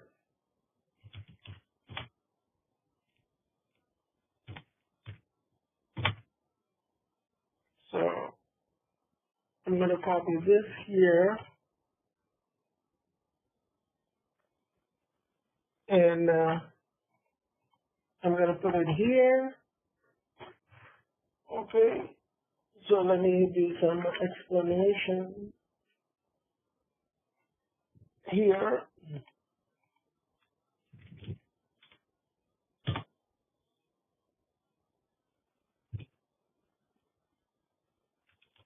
You can use equal or hyphen EQ. Refer above. Okay, and make sure the spacing is there. Alright, this should be good enough for you guys. So in all, these are the jump lines, and this is the actual script here, okay? If you look at it. You're asking it to put some number in there, and if number 1 equals 3, then you're telling it to say echo, you gave the correct answer. End of the script. Okay? So next is there is another concept called if, then, else statement. So what we did is just if statement. Okay, what about when we put number 5 or number 1? It's not giving any output, right? So we're going to work on that one.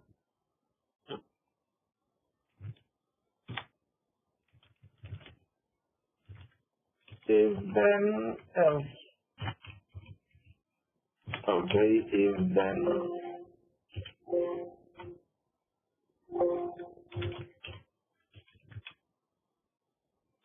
Okay, so I'm going to say this is a if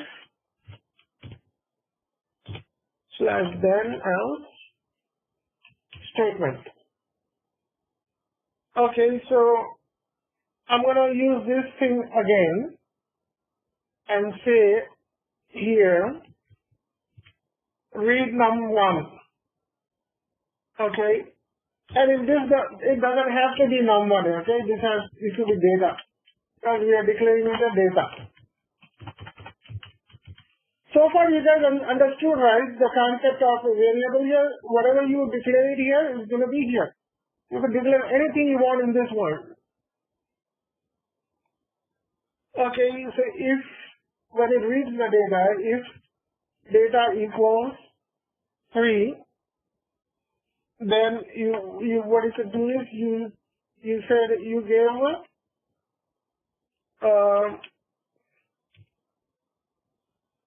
you enter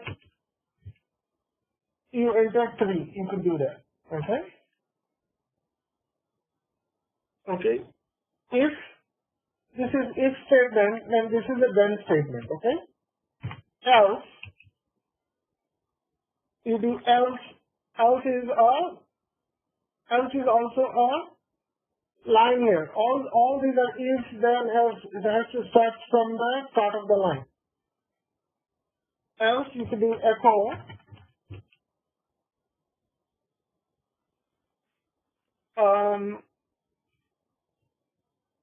Echo, what you could do is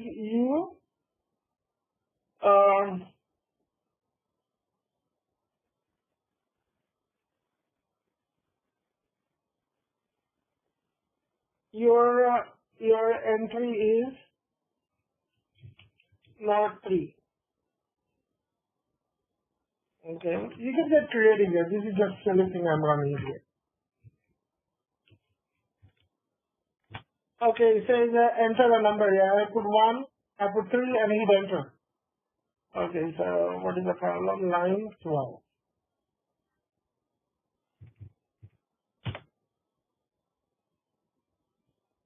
Echo.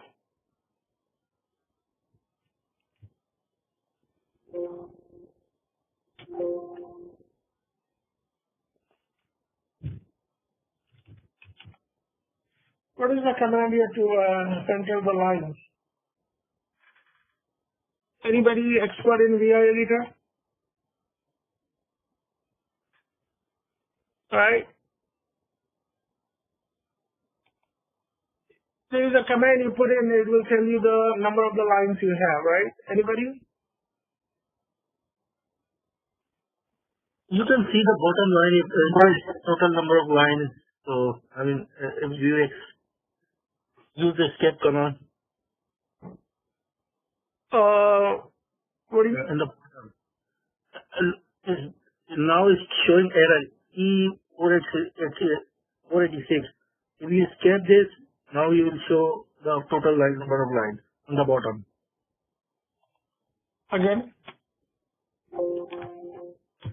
It's just like whenever you open any file, it shows in the bottom of the file that how many lines and characters are over there. But if you are asking for specifically any line, by running a command is WC, it can help. No, I think the column, if you put escape, column set number. Okay, yeah, that's what the answer I'm looking for. Oh, okay. Then I didn't know. Set number. Okay. So what if you have like hundreds of lines here? How are you gonna figure that out? Oh.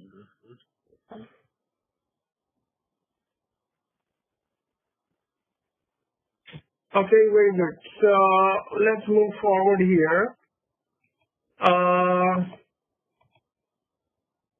Okay, so what do I have here?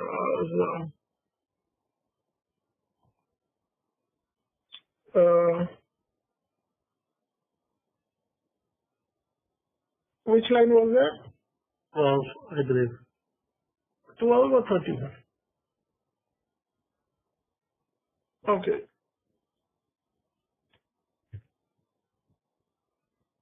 Line 12. Okay, line 12 hyphen EQ. Unary operator expected. Your entry is not 3.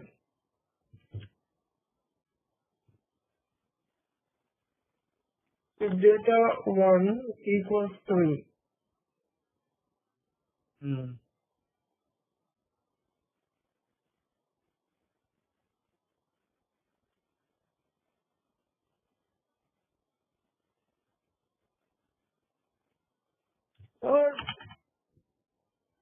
Yeah, brother, I think you have data 1 instead of data only. You have data 1. Yeah, you just take out the 1. Oh, okay, good. Very good catch. Thank you.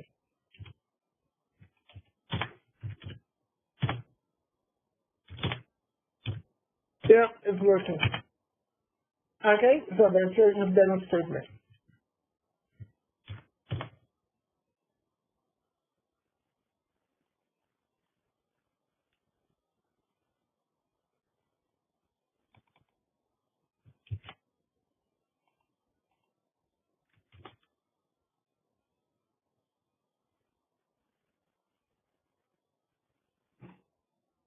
Okay. And the last one is if then there's elif. So this is kind of more than one else. Okay?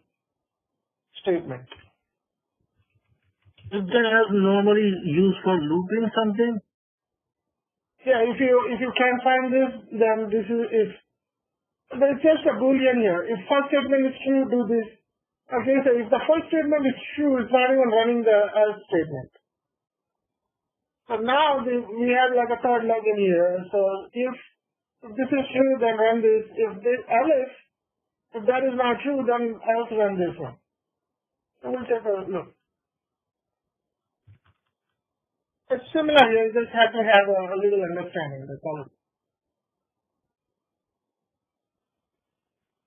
Okay, so now what you can do is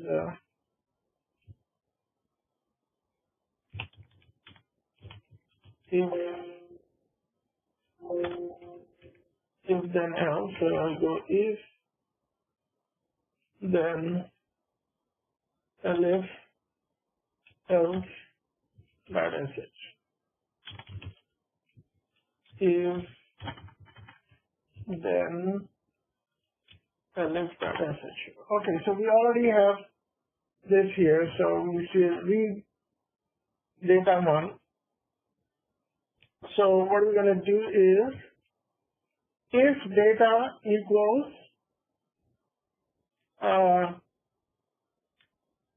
if data equals 3, then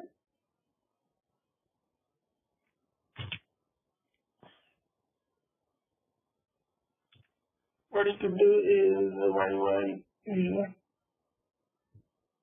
and you can like, okay, then echo you entered 1. Okay, let's start from 1 and order. Okay, so if data 1 equals 1, you entered 1. Okay. Now instead of then here you get else. Elif, sorry. Elif enter you entered 3 here. So if this is matching,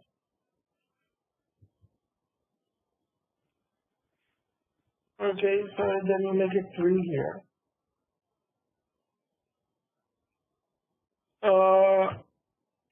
So you have to take elif out. If out. If is only on the start. Everything else in the middle is going to be elif, elif, elif. You could have many elifs in here. So you could say elif data 2 equals 2. Then you enter 2. Okay. And then what I'm going to do is 2 yy. I'm going to p. And if you entered here, elif data equals 3, then and you enter 3, okay, and you know where this is going here. So if then else here, so you could have like as many as you want here, okay, and then if I want to do it for 4 and 5 too, why not?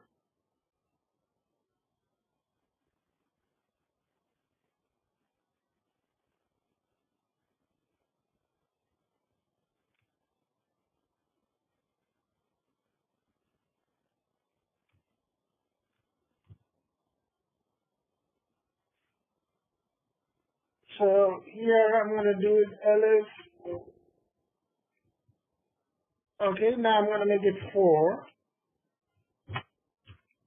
4, you entered 4. 5, you entered 5.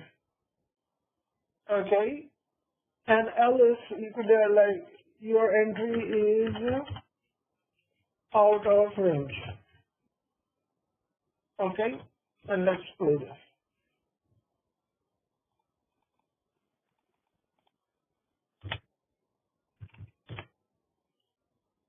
Okay, enter a number between 1 and 5. I'm going to put 6 here. Okay, let's see. Line 17.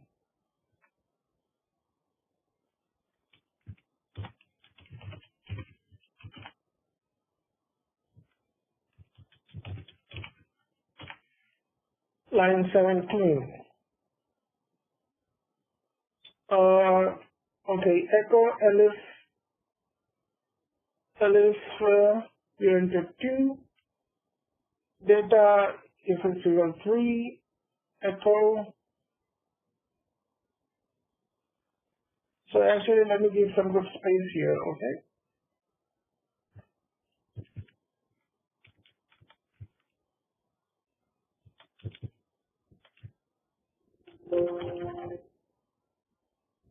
Okay, this is much easier on your eyes.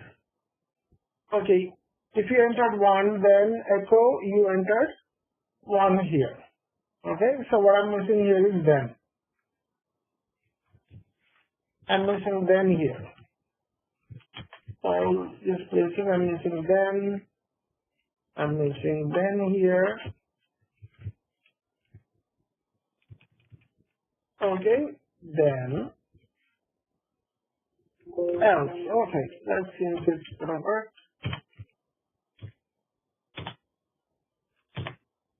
Your entries out of range here, and then I'm gonna put 4. I'm gonna put 5, 2. Okay, you got the idea here, right? Now, so what it is you just have to be a little patient here and work it up here. So now you could see how the script is getting bigger and bigger, and you could add some arithmetic calculation. You could put some things in it and all that. It gets nice.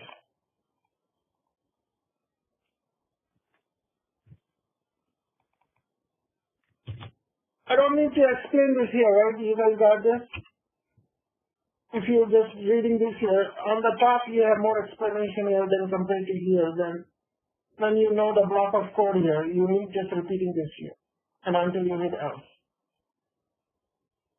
So if just understand if and else, then else, and else. So this one is if then else, and this is only if statement. If and else. So if you have else, you have to have then here. So if is repeating only once, and if is repeating many times, then is repeating many times, and else is repeating only once. If and else repeats only once.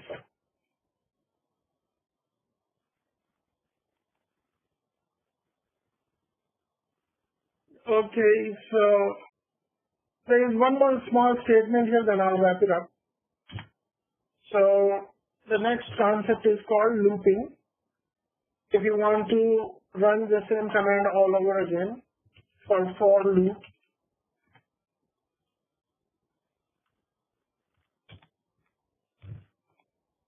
so cp template.for loop.sh.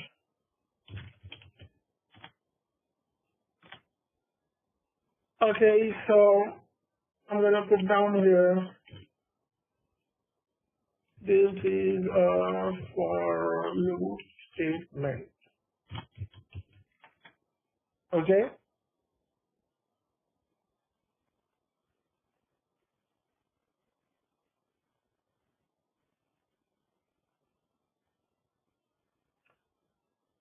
So let's see here.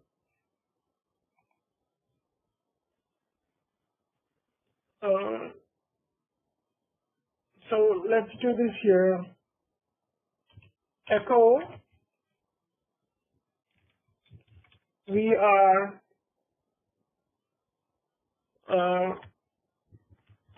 this script reads through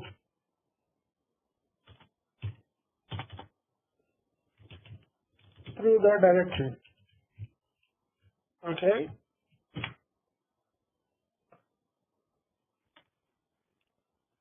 So we're gonna say read script, not read.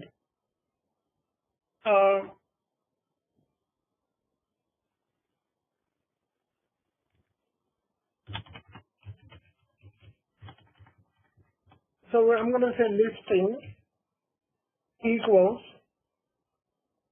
okay, so we could do some $1, right?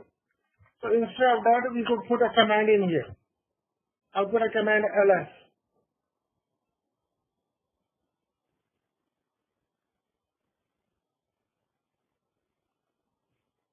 Okay, so we declare this ls here. So now this is a for statement. For x in, okay, for x in listing, what is the, so if I'm calling the listing again, what do I have to do? I have to do a $, here. This is already listing here, right? So for it to understand later on in the down the script here, you have to use the dollar here. So right here we read the data here, but for the script to understand what is this is, you have to get this data here, $data. So what are we doing when we run the script here? It will look at list and it says ls. So it will list the content of the directory. Okay, and then you could tell do what do you want it to do? Cat x and done. So for loop starts with so how does the for loop start with? For and statement. Then you have to give this. Remember, I used to do for loop for x, and then you type this many commands, right? When I was creating a file.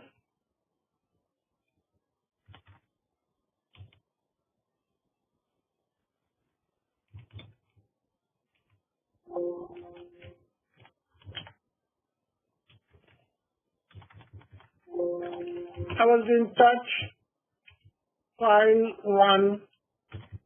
You know what? It's a bad example here. I'll come back to it later. Okay, this is the format you have to run it. You have to, so for, what do you want to do as a statement? Then you have to say do. What do you want to do? Command, and then done. Okay, that's what we are doing here. For x in listing, so when you say $listing, what is the command ls? What is the ls will be? Each time ls will be, what each time listing will be? ls. Okay?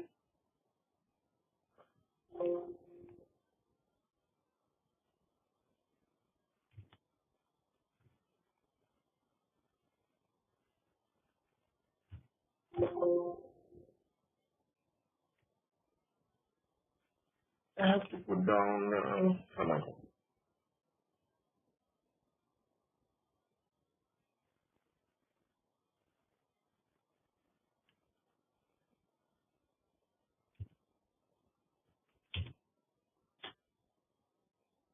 If I'm running on the same command, then you would do it.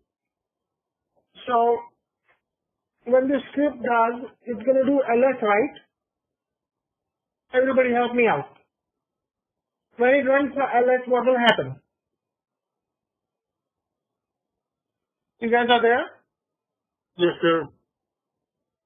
So if I type ls here, what will happen? Show listing.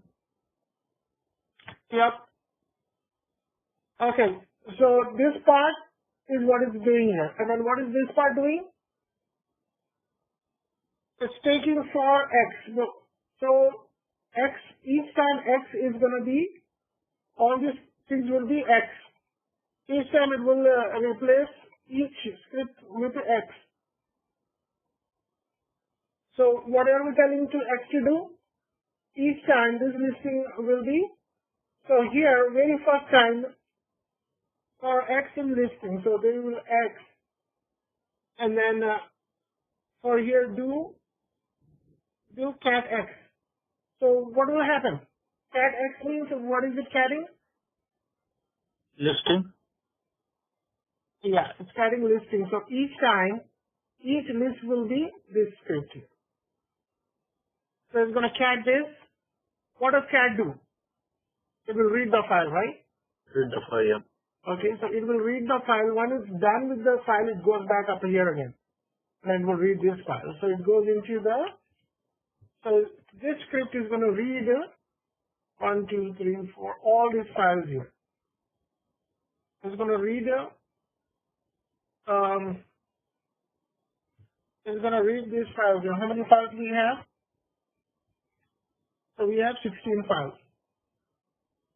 So in this little silly script, we're going to read 16 files here. Are you ready for this? Okay, this script that has no such file. Oh, am I missing something?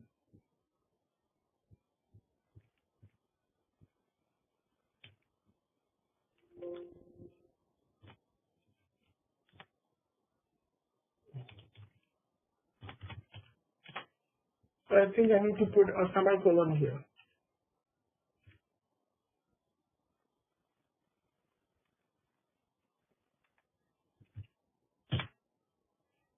This script read through the directory.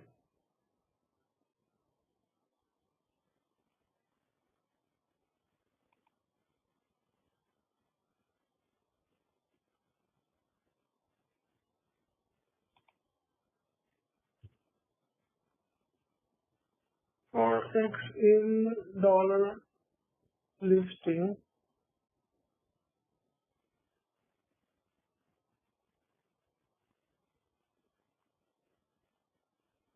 do cat. Okay. Remember, you have to give dollar each time here, so you have to give a dollar. So here, dollar listing is ls here, and dollar x is whatever the value listing will become.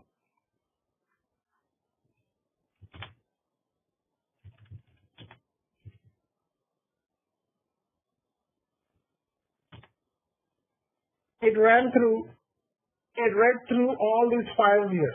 It read through 16 files with that command. So what you can do here now is you put it in the read script file.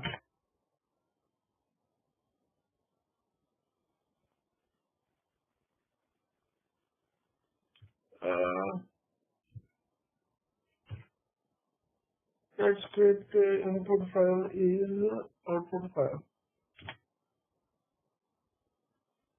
Okay, right here. Yeah, it did its job. So if I do VI, I should see the content of all the files in there. It just blindly reading through all this file and then put it in there since we redirected it.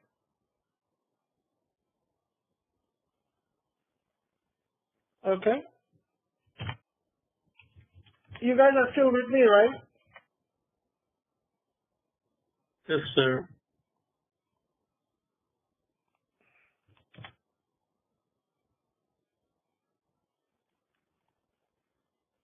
So I'm going to put it here.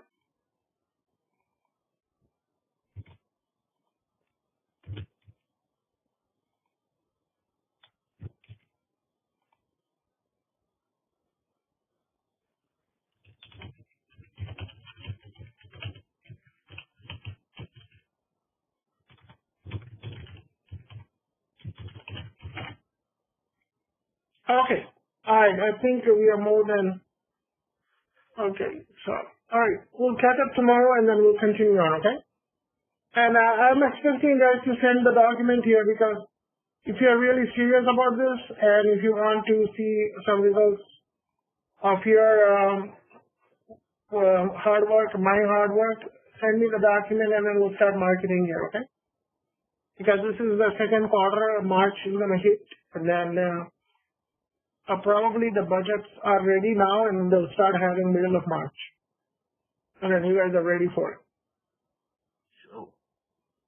I mean, don't freak out, just send me what you got, then I will work one-on-one with you guys to work your resume and then put it online, and then you should definitely get I mean, I'm expecting everybody to get a six-figure salary, but if you're not confident, getting getting 95,000, that is within a reach, okay? Just don't freak out.